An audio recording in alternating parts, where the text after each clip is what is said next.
Hi guys, if you made it this far, that means that you completed both of our exercises in class today and you have chosen to do upside down drawing.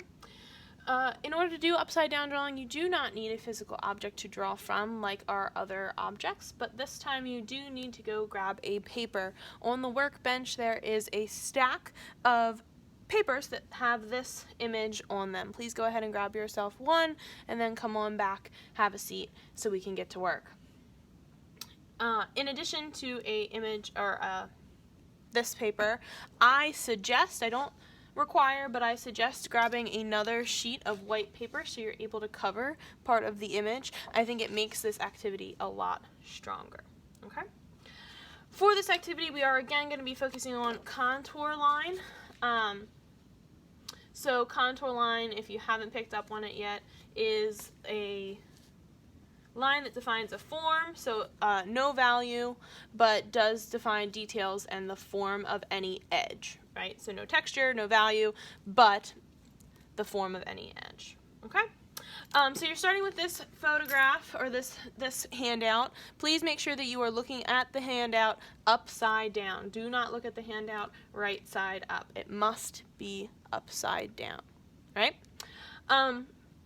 If you are choosing to use the paper as I am using the paper to block out some of the image as I work my way up, what I did is just stuck a little piece of tape down and am holding that image across. If you're working flat on your desk, you should be able to just cover it with your extra piece of paper. And what you're going to do, what you're going to do is fairly simple. You're going to start with the contour line drawings that you can see here, and you're going to attempt to mimic them next to it in your sketchbook. So here we go. It's pretty simple. I'm going to follow this contour line and attempt to mimic all of those details that I can see, including line weight. So I can see down here that this line, and you should be able to see it on your paper, that this line is a little bit darker than my other line, so I'm going to do that same thing. I'm going to increase my line weight there. Once I finish with what I can see, I'm going to move my paper up.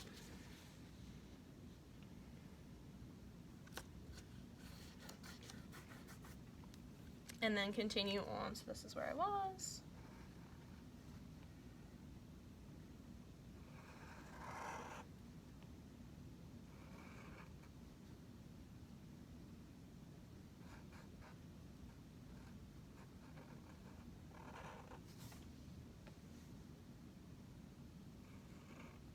I am, if you'll notice, keeping a finger on my page, so as I'm looking from my drawing and back and my drawing and back and my drawing and back, I'm making sure that I'm looking at that same spot.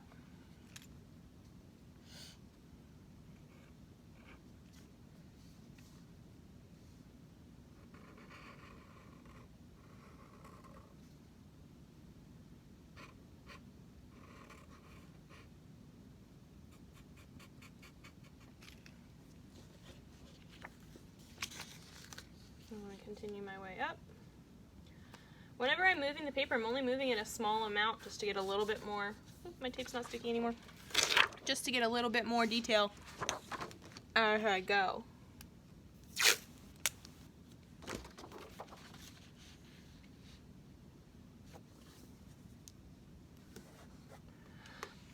What this is helping me do is, or helping you and me do, I should say, is focus on not what I am drawing, but the shapes of the contour lines of what I am drawing. So it's eliminating that feeling that what I am drawing doesn't look like what I am drawing, and it's kind of letting me be a little more free with the lines that I'm making.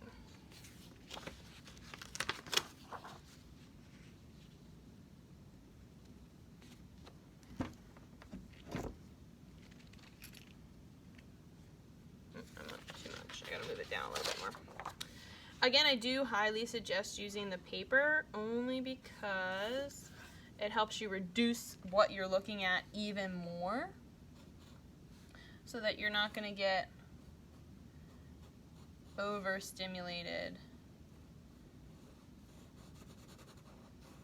by what you're looking at.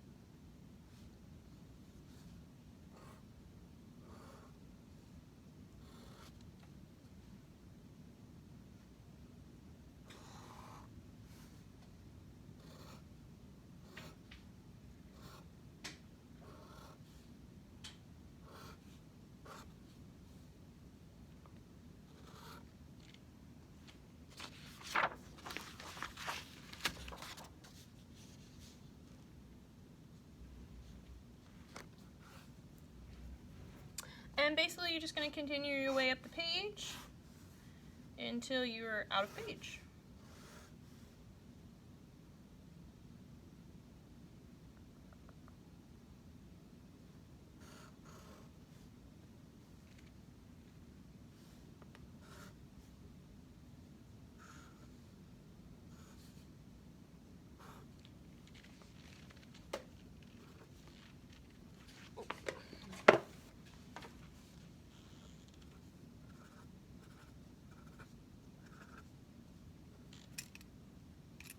That line's supposed to be straight.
If you haven't realized it already, you've probably realized by this point that this is actually a drawing of a person.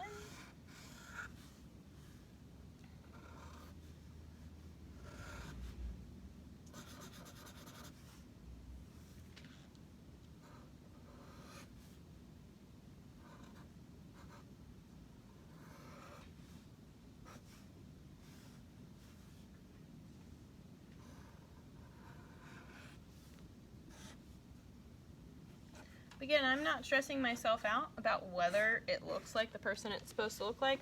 I'm just still coming in and I'm just following along these contours. I'm not doing anything different as I make my way down my image.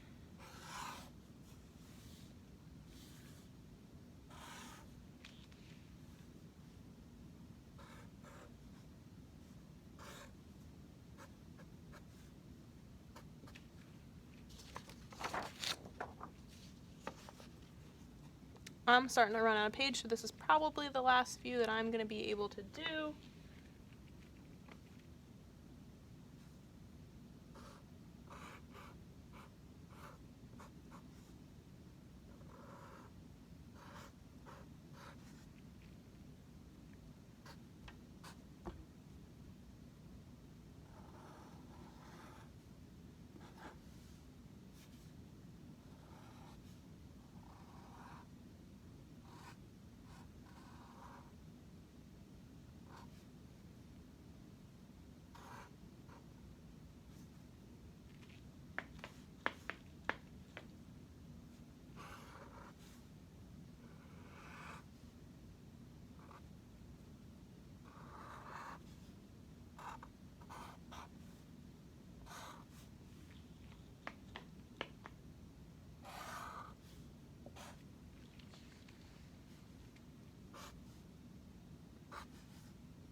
Again, I'm out of room now, but you can continue on with as much of the image as your page will allow you to do.